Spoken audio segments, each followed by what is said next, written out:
అపోస్తలుడైన పౌలు 2వ కొరింథీయులకు రాసినటువంటి పత్రిక, కొరింథీయులకు అనే సంఘానికి రాసినటువంటి 2వ పత్రిక 1వ అధ్యాయము 8వ వచనం నేను చదువుతున్నాను.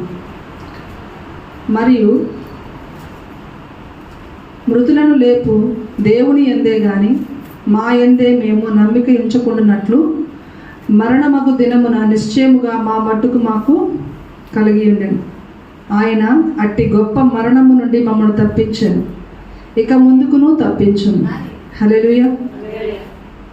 మనం ఇంకొక మాట 8వ వచనం ఒకసారి మళ్ళీ పైన చదివితే, సహోదరులారా, ఆసియాలో మాకు తటస్థించిన శ్రమను గురించి మీకు తెలియకుండా మాకు ఇష్టము లేదు.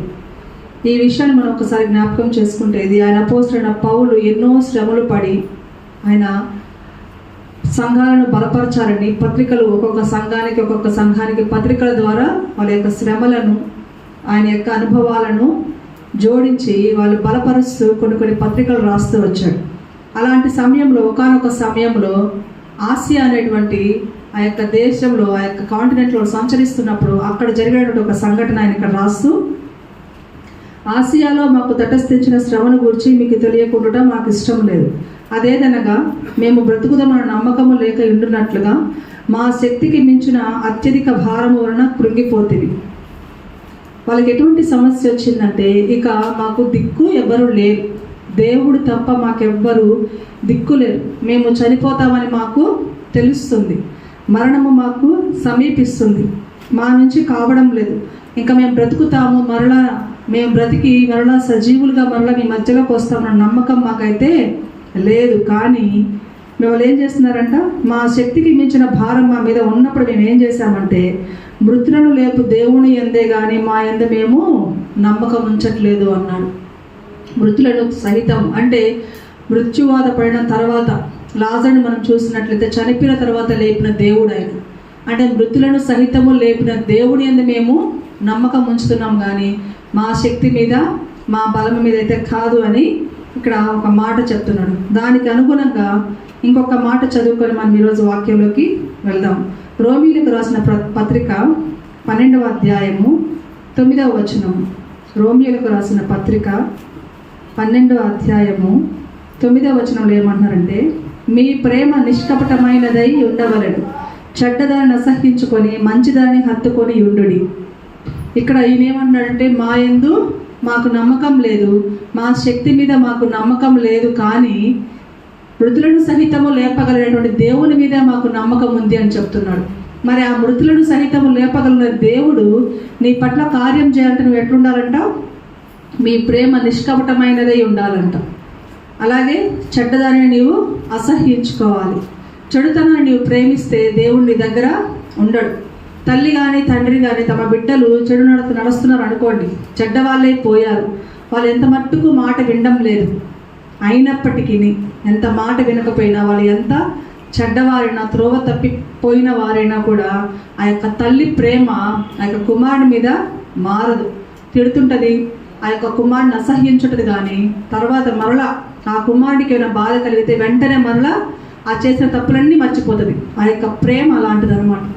మరి ఈలోక తల్లికి ఈలోక తండ్రికే నీ మీద నా మీద అంత ప్రేమ ఉన్నప్పుడు మన కోసం ప్రాణం పెట్టిన ఆ దేవుడు మనల్ని వదిలేస్తాడా? కోపం వస్తుంది, మన తల్లిలాగానే కోప్పడతాడు, మన తండ్రిలాగానే శిక్షిస్తాడు, కానీ చనిపోవాలని కోరుకోడు. దేవుడు కూడా మరణకరణ సమయంలో అయినా కనీసం నీవు మారుతావేమో అని ఆఖరి నిమిషం వరకు ఎదురు చూస్తాడు. ఆ ప్రేమ ఎప్పటికీ చావదు, ఆ ప్రేమ అలానే ఉంటుంది. కాకపోతే కొంచెం మనతో ఈలోక తల్లిదండ్రులు ఏం చేస్తారు, మాట్లాడినట్టుగా మన మీద కోపము ఉన్నట్లుగా నటిస్తారు.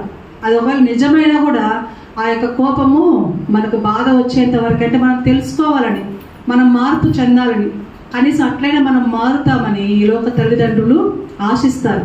అంతేగాని మనం చెడిపోవాలని, చచ్చిపోవాలని, వీళ్ళు ఎక్కడ పోతే నాకేనని ఏ తల్లి ఏ తండ్రి, అంటే కన్న తల్లి కానీ కన్న తండ్రి కానీ కోరుకోరు. మనం కూడా బిడ్డలు ఉన్నాం కాబట్టి మనందరికీ ఈ విషయం తెలుసు, కోపం వస్తుంది, కానీ కాసేపు. దేవుడు కూడా అంతే, నిన్ను ఎన్ని విధాలుగా శిక్షించాలి అన్ని విధాలుగా కొడుతున్నప్పటికీ నువ్వు మారుతావు అనుకుంటాడు కదా. బెత్తం వాడకపోతే ఆ యొక్క కుమారుడు చెడిపోతాడని బైబిల్ చెప్తుంది. అందుకని దేవుడు డైరెక్టర్ని బెత్తంతో కొట్టలేడు. కొన్ని సందర్భాలు కొన్ని సమస్యలు పెట్టి మనల్ని నలగొడతాడు. ఎందుకంటే అప్పటికైనా మారి మనము తండ్రి అని పిలుస్తామని. అప్పుడు కానీ మారితే వెంటనే క్షమించేస్తాడు ఆయన. అందుకే ఆఖరి నిమిషం వరకు ఈ భూమి మీదకి వచ్చేటప్పుడు నువ్వు ఎన్ని దినాలతో ఈ భూమి మీద ఉండాలో లెక్కింపబడి ఉంటుందంట.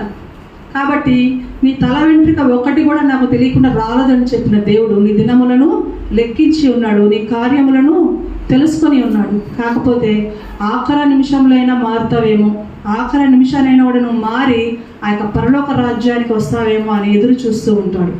కాబట్టి ఈ మాట మనం ఎందుకు చదువుకున్నామంటే, నువ్వు చెడుతనాన్ని విసర్జించి చెడుతనాన్ని వదిలిపెట్టేసి ప్రేమ, నిజమైన ప్రేమ కలిగి ఉంటే మరణ దశలో నీవు ఉన్నప్పటికీ దేవుడు నిన్ను కాపాడడానికి సమర్థుడు, ఆయన రెడీగా ఉన్నాడు. కాబట్టి ఈరోజు ఒక విషయాన్ని మనం జ్ఞాపకం చేసుకుందాం. ఒక రాజుని మనం జ్ఞాపకం చేసుకుంటే ఆ రాజు ఎవరు? ఆ రాజు ఎట్టి పరిస్థితుల గుండా వెళ్ళాడు. ఆ రాజు జీవితం ఆఖరాన ఎలా మారింది? మరి ఆ రాజు మార్పు చెందాడా, మార్పు చెందలేదా, అలానే మరణించాడా, మరి ఎలా ఆయన జీవితం ముగిసిందని కొద్ది నిమిషాల్లో మనం ఆ యొక్క మా మాటల్ని జ్ఞాపకం చేసుకుందాం. చూడండి, 2వ రాజుల గ్రంథము. ఈయన ఎవరంటే ఇజ్రాయేల్ అంటే యూదులను పరిపాలించిన ఆఖరా నుంచి, అంటే లాస్ట్ నుంచి 2వ రాజు. యూదులను పరిపాలించిన ఆఖరా నుండి 2వ రాజు అనమాట ఈయన. 2వ రాజుల గ్రంథము 24వ అధ్యాయము 2వ వచనం. 2వ రాజుల గ్రంథము 24వ అధ్యాయము 2వ వచనాన్ని నేను చదువుతున్నాను. ఇక్కడ ఫస్ట్ మనకి ఒక 8వ అధ్యాయం చూడండి. యెహోయాకీను ఏలనారంభించినప్పుడు 18 ఏండ్ల వాడి యెరూషలేమునందు 3 మాసములు ఏలెను. యెహోయాకీను ఎవరంటే ఈ రాజు పేరు యెహోయాకీను. ఈయన ఎవరి కొడుకంటే యెహోయాకీము. ఆఖరి అక్షరం ఒక్కటే ఇద్దరికి మారుతుంది. యెహోయాకీము, ఈయన పేరు యెహోయాకీను. ఆయన యెహోయాకీముని అంటే ఇద్దరు ఒకటే పేర్లుగా ఉన్నాయి, వీళ్ళ పేర్లు కన్ఫ్యూజన్గా ఉన్నాయని చెప్పి అక్కడ ప్రవక్తలు ఏం చేశారంటే యెహోయాకీము తండ్రి పేరుని ఎల్యాకీముగా మార్చారు. ఎల్యాకీము, ఈయన తండ్రి ఎవరంటే ఎల్యాకీము. మరి ఈయన ఎవరంటే యెహోయాకీము. ఈయన పేరుకి ఇంకా 2 పేర్లు ఉంటాయి. అంటే మనము యూదుల గ్రంథాలు కానీ లేకపోతే ఆ యొక్క రాజుల గ్రంథాలు, చరిత్ర గ్రంథాల్లో ఇవన్నీ ఇక్కడ ఉంటాయి, కానీ మనకు బైబిల్లో ఇవి స్పష్టంగా లేవు. కానీ ఆయా రాజ గ్రంథాల్లో మాత్రం వీళ్ళ పేర్లు, వీళ్ళ యొక్క పురాతన జీవిత చరిత్రలన్నీ లిఖింపబడి ఉంటాయి. మరి ఈరోజు ఇతని గురించి మనం ఎందుకు తెలుసుకోవాలి? బైబిల్లో లేకపోయినా ఇతని చరిత్ర మనకి ఎందుకు అంటే, బైబిల్లో ఉన్నదానికి ప్రతిదానికి ఆధారం ఉన్నది. వారి యొక్క జీవితాలు మనం నెవరేసుకుంటే, ఓహో వారు ఇట్లా జీవించారు కాబట్టి మనం ఇలా జీవిస్తే పరలోకం వెళ్తామా, నరకం వెళ్తామా? ఒక్కొక్క రాజు చరిత్ర దేవుడు ఇక్కడ రాశాడంటే, ఒక్కొక్క పేరు ఇక్కడ రాశారు అంటే ఆ పేరు వెనక చరిత్ర ఖచ్చితంగా మనము తెలుసుకోవాలి. ఇప్పుడు తండ్రి ఎవరు? యెహోయాకీము. తన కుమారుడు యెహోయాకీము. ఈ యెహోయాకీము ఎట్లాంటి వాడంటే చాలా చెడ్డవాడు, దేవుని దృష్టిలో చాలా చెడు నడిచిన వాడు, దుర్మార్గుడు, దుష్టుడు. ఇతని గురించి ఒక మాట రాయబడి ఉంటుంది. ఎట్లా అంటే, ఇతను చనిపోయిన తర్వాత కూడా ఎవ్వరు ఇతని కోసము ఏడ్చిన వారే లేరంట. ఒక్కరు కూడా ఇతని గురించి ఏడ్చిన వారు లేరంట. మరి అట్లాంటి ఏడ్చిన వాడు లేనప్పుడు మరి కొడుకుగా ఇతను 18 సంవత్సరాలు వచ్చినప్పుడు రాజుగా అయ్యాడు. 18 సంవత్సరాలకి ఎందుకంటే ఈ యొక్క విషయం అంతా అతనికి తెలియాలి. తన తండ్రి ఎట్లాంటి వాడు, తన తండ్రి ఏ విధంగా జీవించాడు, తన తండ్రి చనిపోతే ఎవ్వరూ ఎందుకు ఏడవడం లేదు కదా. ఒక అధికారి మనం చనిపోతే బాధపడతారు, అవునా? మంచి అధికారి అనుకోండి, వైఎస్ఆర్ రాజశేఖర రెడ్డి గారు ఉన్నారు. ఆయన చనిపోయాడు. చనిపోయినప్పుడు ఎంతోమంది దుఃఖాక్రాంతులేరు, ఎంతోమంది చనిపోయారు. మరి ఒక అధికారి చనిపోయినప్పుడు అలా ఏడుస్తారు. కానీ ఇక్కడ మాత్రము ఆయన గురించి ఎవ్వరూ ఏడ్చేవారే లేరంట. ఆయన చనిపోయినా కూడా ఎవ్వరు ఏడవరంట. నువ్వు చనిపోతే కూడా నీ గురించి ఏడ్చే వాళ్ళు లేరు, నువ్వు చనిపోయినా నీ గురించి పట్టించుకునే వాళ్ళు లేరు. ఆఖరాకి నీ యొక్క చావు ఎలా ఉంటుందంటే, గాడిదని ఈడ్చుకుపోయి పడేసినట్టుగా నీ యొక్క చావు ఉంటుంది. అంటే కనీస రాజ మర్యాదలు కూడా ఆయనకి జరగవు. గాడిదని అంటే ఆ రోజులలో ఒక గాడిదకి విలువ లేదు కాబట్టి, హీనమైనది కాబట్టి ఆ గాడిదని ఎలా పూడ్చిపెట్టేవాళ్ళంటే సగం సగమే, దానికి పెద్ద గోతి కూడా తీరంట. కొంచెం తవ్వి కొంచెం బయటకు తల కనిపించేటట్టుగా నా ఊరు కట్టట కప్పెట్టేసి దీనికి ఇంత చేయడం కూడా వేస్ట్ అని చెప్పేసి వెళ్ళిపోతారంట. అప్పుడు అక్కడ ఉన్నటువంటి హైనాలు అనేటువంటి ఆ యొక్క జాతి నక్కలు వచ్చి ఏం చేస్తాయంటే ఆ యొక్క తలను పీక్కొని ఆ గాడిదని తినేసేవాళ్ళంట. అంటే సంపూర్ణంగా కూడా ఆయన్ని బరియలు చేయరు. అట్లాంటి దిక్కుమాలిన చావు నువ్వు చస్తావు అని దేవుడు అతనికి చెప్తాడు. కానీ ఇప్పుడు కుమారుడు ఏం చేశాడంటే, ఇప్పుడు మన ఇంట్లోనే ఒక బిడ్డ లేకపోతే సరే మన ముందు ఒకరు వెళ్తున్నారు వెహికల్లో, ఫోన్ మాట్లాడుతూ వెళ్తున్నాడు అనుకోండి. ఫోన్ మాట్లాడుతూ వెళ్తుంటే వాడు ఏమైనా గుద్దేసింది, ఒక కారో వ్యానో గుద్దేసింది. ఇప్పుడు మనం ఏమనుకుంటాము చెప్పండి? అప్పుడు ఫోన్ మాట్లాడతాము, అప్పుడు మాట్లాడము. వాడు ఫోన్ మాట్లాడుతూ వెళ్ళబెట్టి సిగ్నల్ సరిగా చూసుకోలేదు, గుద్దేశాడు. కాబట్టి మనము ఫోన్ మాట్లాడకుండా జాగ్రత్తగా వెళ్ళాలి. కాబట్టి ఇక్కడ ఈ కుమారుడు ఏం చేశాడంటే, నీవు నీ యొక్క తండ్రి విధంగా నడవకూడదు, నీ యొక్క తండ్రి చేసినట్టుగా నీవు చేయకూడదని మాదిరి చూపించడం కోసము 18 సంవత్సరాలు వచ్చేంత వరకు యెహోయాకీమును దేవుడు కాపాడుతూ వస్తాడు. ఇతనికి 18 సంవత్సరాలు వచ్చిన తరువాత అప్పుడు యెహోయాకీమును దేవుడు చంపేస్తాడనమాట. తండ్రి చనిపోయిన తర్వాత ఆటోమేటిక్గా కుమారుడే రాజు అవుతాడు. ఈ యెహోయాకీను ఏం చేస్తాడంటే, తండ్రి నడిచిన విధానంగా నడిచినట్టుగా మనం నడవకూడదు అని తెలుసుకోకుండా అంతకంటే ఘోరంగా జీవిస్తాడు. అందుకే 18 సంవత్సరాలు వచ్చినప్పుడు జీవించాడు. కానీ ఎన్ని సంవత్సరాలు ఏలాడు అంటే అక్కడ రాసుంది. అతడు తన తండ్రి చేసిన అంతటి ప్రకారముగా, అంటే ఆ తండ్రి ఎట్లా చేశాడో అట్లా కంటే ఎక్కువగా ఆయన చేశాడు. తండ్రి నడిచిన విధానం కంటే ఘోరంగా నడిచాడు. చూసి కూడా, అరే నా తండ్రి ఇంత చేశాడు కదా, మరి నా తండ్రిని దేవుడు ఇదిగో గాడిని ఈడ్చుకుపోయినట్టుగా ఈడ్చుకుపోండి, పడేస్తారు, ఒక్కరు కూడా నిన్ను గురించి ఏడ్చే వాళ్ళు ఉండరు అని చెప్పినా కూడా ఆయన వినలేదు. అరే చూశాడు కళ్ళతోటి. 18 సంవత్సరాలు అంటే ఇంటర్ కూడా పూర్తి అయిపోయింది. ఆ బిడ్డకి ఏం తెలియదు అంటారా? 18 సంవత్సరాలు వస్తే ఓటు హక్కు ఇస్తారు, 18 సంవత్సరాలు వస్తే డ్రైవింగ్ లైసెన్స్ ఇస్తారు, 18 సంవత్సరాలు దాటితేనే వివాహముకు అర్హులు అని చెప్తారు. ఎందుకంటే అక్కడికి ఒక్కొక్క మెచ్యూరిటీ వస్తుంది, అన్నీ తెలుస్తాయి.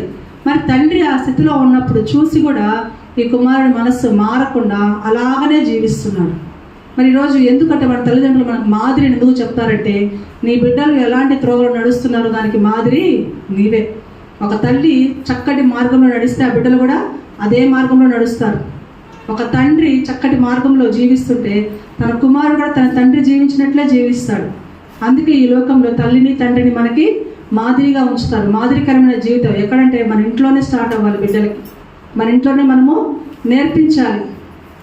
నీవు చెడిపోతే నీ బిడ్డ కూడా చెడిపోతాడు, నీవు పాడైపోతే నీ బిడ్డ కూడా పాడైపోతాడు. కాబట్టి కొంతమంది మాత్రం జ్ఞానము కలిగి ఉంటారు. అరే మా నాన్న ఇలా జీవించాడు, నేను ఇలా జీవించకూడదు, మా అమ్మ ఇలా జీవించింది, నేను ఇలా జీవించకూడదని కొంతమందే ఉంటారు. ఇతను మాత్రం చెడు నడిచాడు. తర్వాత ఏం జరిగిందో చూడండి. అతడు తన తండ్రి చేసినంతటి కంటే ప్రకారంగా యెహోవా దృష్టికి చెడు నడిచెను. ఆ కాలమందు బబులోను రాజైన నెబుకద్నెజరు యొక్క సేవకులు యెరూషలేము మీద వచ్చి పట్టణమును ముట్టడి వేసిరి. ఈ యొక్క యూదుల రాజుని బబులోను రాజు వచ్చి ఏం చేస్తాడంటే పట్టుకోబోతాడు అనమాట. తీసుకెళ్ళి చెరలో బందీ గృహంలో వేసేస్తాడు. ఆ పైన మనం చూసినట్లయితే యెహోయాకీను ఏలన ఆరంభించినప్పుడు 18 ఏండ్ల వాడి యెరూషలేమునందు 3 మాసములు ఏలెను. ఎన్ని మాసములు ఏలాడంట? 3 మాసములే. తన తండ్రికైనా కొంచెం సమయం ఇచ్చాడు, ఇతనికి సమయం ఇవ్వాల. అతని వయసు అప్పుడు ఎంత అంట? 18 సంవత్సరాలు. 3 మాసములు అంటే 100 రోజులు, అంతేనా? 90 రోజులు. మనం ఇంకొక మాటగా మనం చూసినట్లయితే 2వ దినవృత్తాంతములు 36వ అధ్యాయము 9వ వచనం. 2వ దినవృత్తాంతములు 36వ అధ్యాయము. యెహోయాకీను ఏలన ఆరంభించినప్పుడు 18 ఏండ్ల వాడు, అక్కడ కొంచెం మిస్టేక్ పడింది, 18 ఏండ్ల వాడై యెరూషలేములో 3 నెలల 10 దినములు ఏలెను. హల్లెలూయా. ఎన్ని నెలలు అంటే 3 నెలల 10 దినములు ఏలెను. అంటే కరెక్ట్గా 100 రోజులు. చూడండి, యోబు చెడు వార్తలు వింటున్నాడు కదా, ఒక్కొక్కటి. ఆ సమయంలో యోబు ఏం చేస్తున్నాడు? విందు చేసుకుంటున్నారు ఒక్కొక్కరుగా.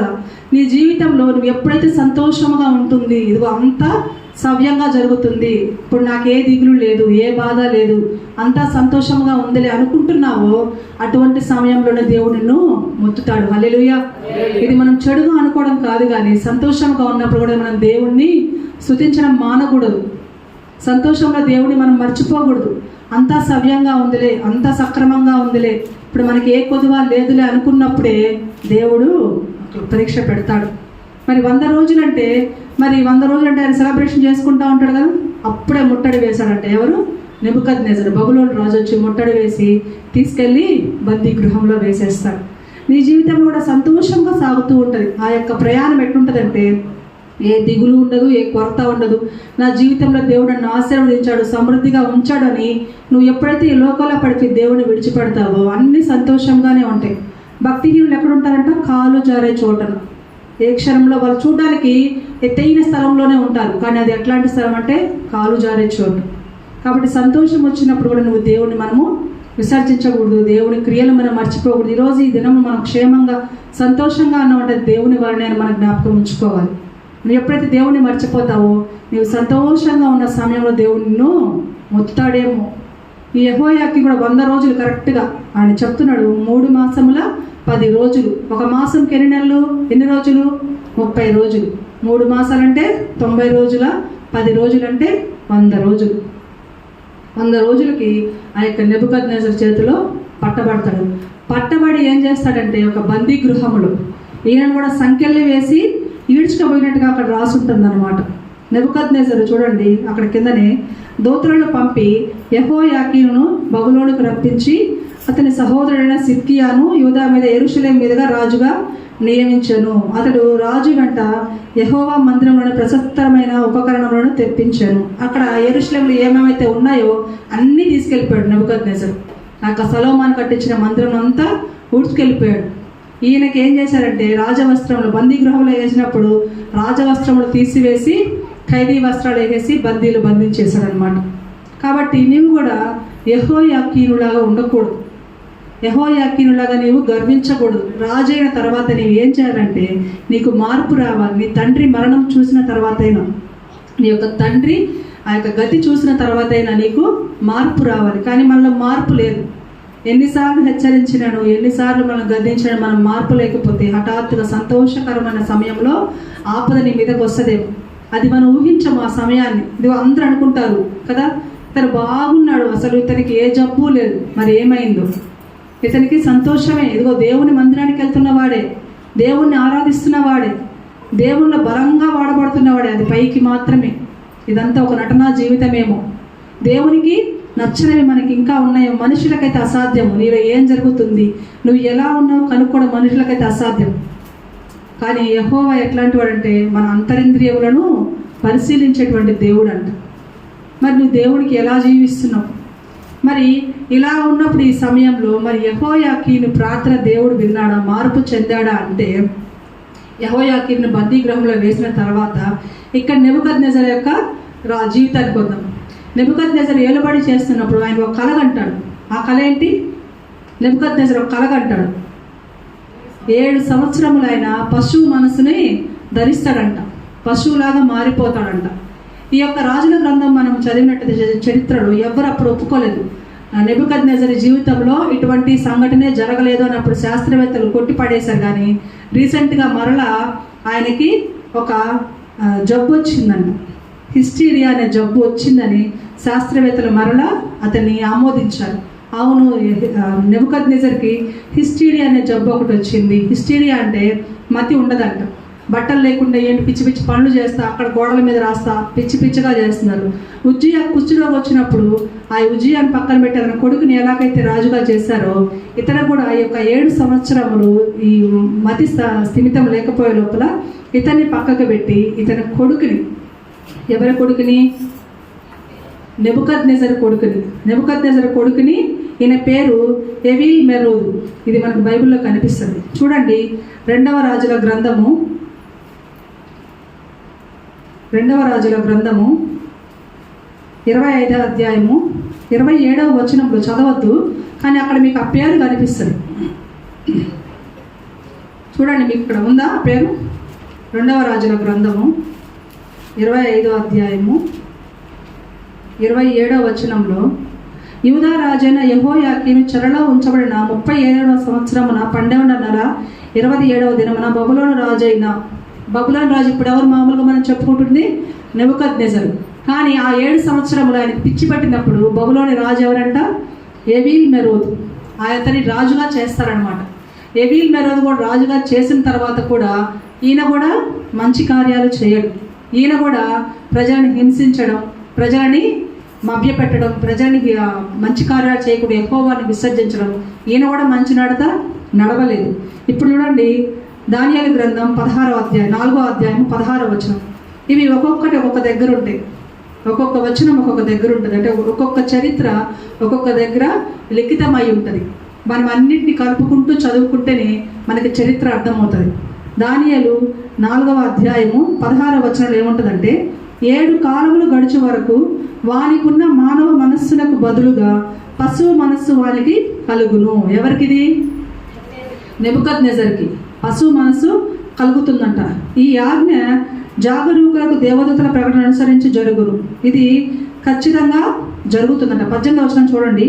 బెల్తషాజరు, నెబుకద్నెజరును నాకు కలిగిన దర్శనం ఇదే, నీవు తప్ప నా రాజ్యంలో మరి ఏ జ్ఞాని దానికి భావము నాకు చెప్పనేరడు. అంటే 7 సంవత్సరాలు నేను పిచ్చి పడుతుంది, 7 సంవత్సరాలు నేను పశువు మనసు కలిగి ఉంటానంట. అంటే ఆయనకు అర్థం కాదు, నాకు ఇట్లేదో వచ్చింది భావం తెలియజెప్పినప్పుడు అప్పుడు దానియేలు చెప్తాడు, నీకు ఇట్లా 7 సంవత్సరాలు పశువు మనసు కలిగి ఉంటావు, 7 సంవత్సరాలు నువ్వు రాజ్యంలో ఉండవు, బయటికి వెళ్ళిపోతావు, తర్వాత మరలా నీవు ఆ యొక్క మనస్సును వదిలి మరలా మామూలుగా వస్తావని కూడా అక్కడ రాయబడి ఉంటుంది.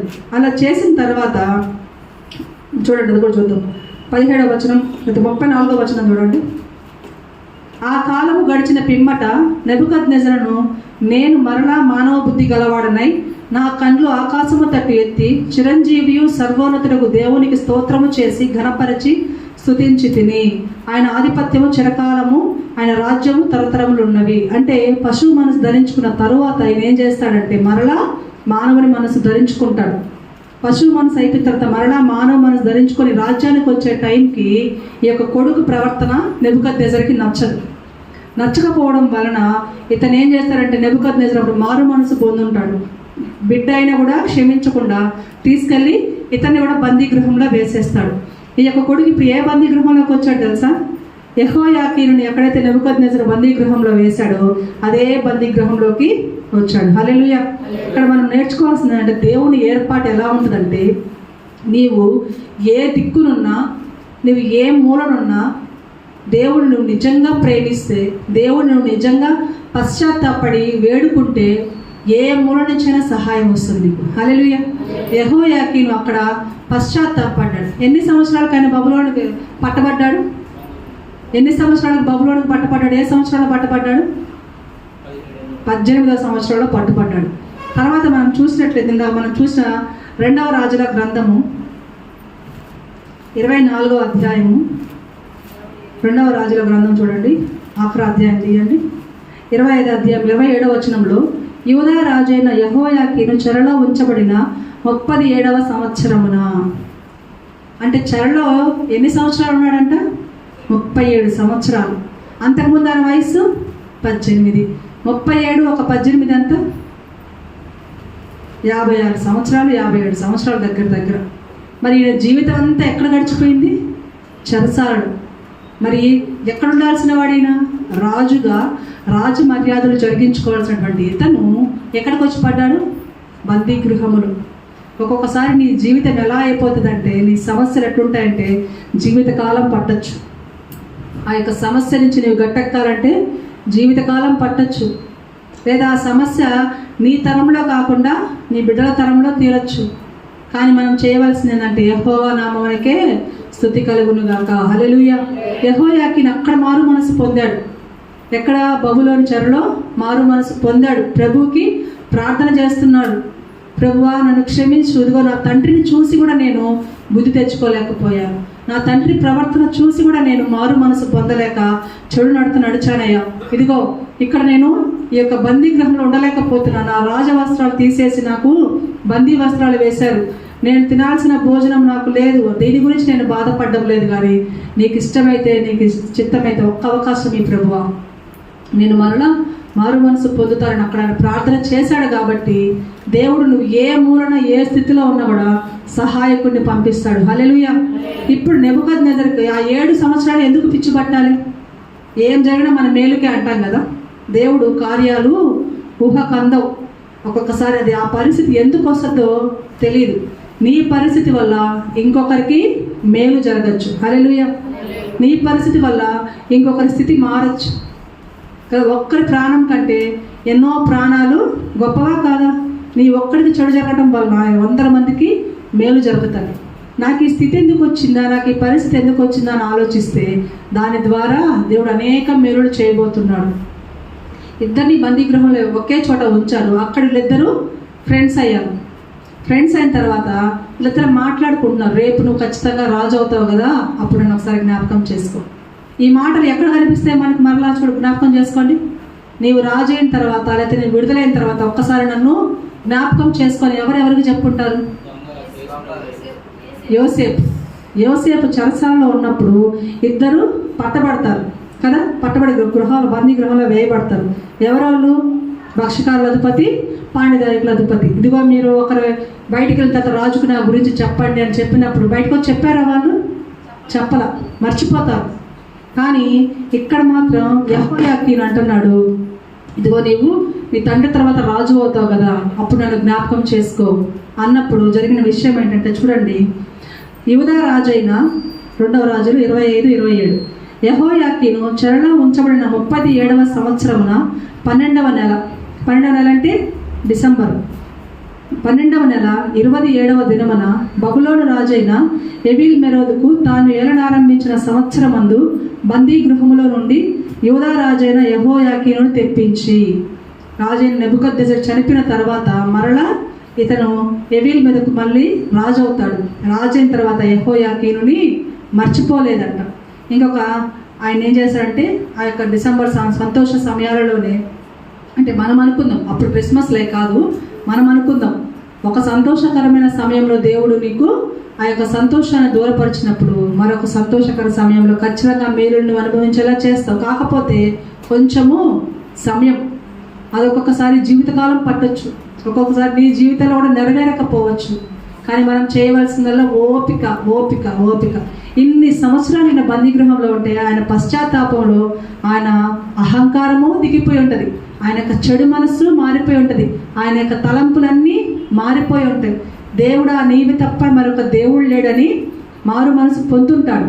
అంతటి పశ్చాత్తాపం. కుక్క వాంతికి తిరిగినట్టుగా మరలా మనం తిరగకూడదు. ఒక్కసారి తప్పు చేసావు, ఒకసారి పశ్చాత్తాపడ్డా, వెంటనే దానికి విడిచిపెట్టేయాలి కదా. దావీదును ఒక్క తప్పు చేశాడు. ఒక్క తప్పు చేసిన తర్వాత మరలా తప్పు చేయలేదు. కానీ ఆయన జీవితం అక్కడ ఆపేయకుండా మరలా మనకు 2వ రాజులు 1వ అధ్యాయం చూసినట్లయితే అక్కడ దావీదు గురించి మరలా మన దేవుడు జ్ఞాపకం చేసుకుంటాడు. అక్కడ మరలా ఒక చక్కటి దాన్ని అంట, ఆ యొక్క దేశం అంతట్లో 50 లక్షల మంది ఉంటే ఒక చక్కటి దాన్ని తీసుకొచ్చి, అంటే ఈయన దావీదు రాజుకు మరలా ఆయనకు అప్పుడు ఆరోగ్యం సరిగా లేకపోతే ఆయన కొరకు తీసుకొస్తారు. కానీ ఆయన ముట్టను కూడా ముట్టడంట. అటువంటి సమయంలో ఆయన చంపేస్తాడు దేవుడు. ఎప్పుడంటే మంచిగా పశ్చాత్తాపం పొంది ఇదిగో మరలా తప్పు చేయకుండా మంచిగా ఆయన ఏం చేస్తారంట, దేవుని సన్నిధికి వెళ్ళిపోతాడు. అదొక్క పాపము అందరూ చూపిస్తారు దావీదు జీవితంలో. కానీ మరలా తప్పు చేసే అవకాశం ఉన్నా కూడా దావీదు ఆ తప్పు మరలా చేయలేదు. చూడండి ఒక మాట, రాజుల గ్రంథం 1వ అధ్యాయం 1వ వచనం. రాజైన దావీదు బహువృద్ధుడు కాగా సేవకులు అతనికి ఎన్ని బట్టలు కప్పినను అతనికి వెట్ట కలుగక ఉండను. కాబట్టి వారు, మా ఏలిన వాడవును రాజువునగు నీ కొరకు తగిన చిన్నదాన్ని వెతుకుటకు మంచిది. ఆమె రాజైన నీ సముఖమునందుండి నిన్ను ఆదరించి వెట్ట కలుగుటకు నీ కవిగిరిలో పండుకునని చెప్పి ఇశ్రాయేలు దేశపు దిక్కులన్నిటిలోను అన్ని దిక్కుల నుండి ఆయన కొరకు దావీదు రాజు కొరకు చక్కని దాన్ని తీసుకొస్తారు. దిక్కులన్నిటిలో తిరిగి ఒక చక్కని చిన్నదాన్ని వెతికి అబీషగు అను షూనేమీరాయని చూచి రాజున వద్దకు తీసుకొని వచ్చాను. ఆ చిన్నది బహు చక్కనిదై ఉండి రాజును ఆదరించి ఉపచారము చేయుచుండును కానీ రాజు ఆమెను ముట్టను కూడా ముట్టలేదంట. అటువంటి స్థితి. ఒక్కసారి నువ్వు తప్పు చేసావు, క్షమించు అని మోకరించినప్పుడు మరలా నువ్వు తప్పు చేయకూడదు. అవకాశం ఉండినా చేయకూడదు. అప్పుడు ఎందుకంటే యెహోవాను ప్రేమించు వారు ఏం చేయాలంట, చెడుతనాన్ని అసహించుకోవాలంట. నువ్వు ఆయన నిజముగా నిష్కపటమైన ప్రేమ నీలో ఉంటే మరణ దినమును కూడా నిన్ను లేవనెత్తేవాడు ఆయన. హల్లెలూయా. యెహోయాకీనును గుర్తు చేసుకున్నాడు. ఎన్ని మలుపులు తిప్పాడు చూడండి. నెబుకద్నెజరు పిచ్చి బట్టి తర్వాత తన కుమారుని రాజు చేసి ఆ కుమారుడు మరలా చెడు నడత నడిస్తే నెబుకద్నెజరు మరలా మంచి మనసు పొందుకొని ఈ కుమారుని ఆ బందీ గృహంలో వేస్తే ఆ బందీ గృహంలో వీళ్ళిద్దరు మాట్లాడుకొని నీవు రేపు రాజు అవుతాడని జ్ఞాపకం చేసుకో అనుకుంటే ఆ యొక్క నెబుకద్నెజరు కుమారుడు కూడా ఆ యొక్క మాటని మర్చిపోకుండా మరలా అతనికి రాజు అయిన తర్వాత అతని జ్ఞాపకం చేసుకొని తెప్పించాడంట. ఆ తర్వాత వచనం చూడండి, యెహోయాకీనును తెప్పించి అతనితో దయగా మాట్లాడి అతని పీఠమును బబులోనులో తన ఎదురున్న రాజుల పీఠము కంటే ఎత్తు చేశాను. హల్లెలూయా. అందుకే చెప్పింది, ఎదురు చూడాలి, ఓపిక ఉండాలి. రాజుల పీఠము కంటే ఎత్తు పీఠం వేశాడంట. ఎందుకు వేస్తాడంటే చెడువాడైతే వేస్తాడా? ఆయన మారు మనసు పొందాడు కాబట్టి యెహోవా అప్పుడు జ్ఞాపకం చేసుకున్నాడు. బందీ గృహంలో ఒక మూలన బబులోనులో చెరపట్టబడిన వాళ్ళకి దయ పొందరు, వాళ్ళు దయ ఉండదు, కానీ దయ పుట్టించాడు యెహోయాకీను మీద. మరి నువ్వు ఏ ప్రదేశంలో ఉన్న సహాయం ఏదో ఒక రూపంగా నీకు రావాలంటే నువ్వు ఖచ్చితంగా మొత్తంగా చెడుతనాన్ని విసర్జించేయాలి, మొత్తంగా దేవుని మీద ఆనుకోవాలి. ఖచ్చితంగా ఏదో ఒక రూపం. ఇంత గొప్ప సాక్ష్యం కంటే మనకి ఏంటండి కావాలి? యెహోయాకీను ఎక్కడో బందీ గృహంలో ఉంటే అతను మరలా తిరిగి రప్పించాడు. ఎన్ని కథ మలుపులు తిప్పి నెబుకద్నెజరుకి పిచ్చి పట్టించి అతని కొడుకు ద్వారా మరలా రాజ్యానికి రప్పించాడంట.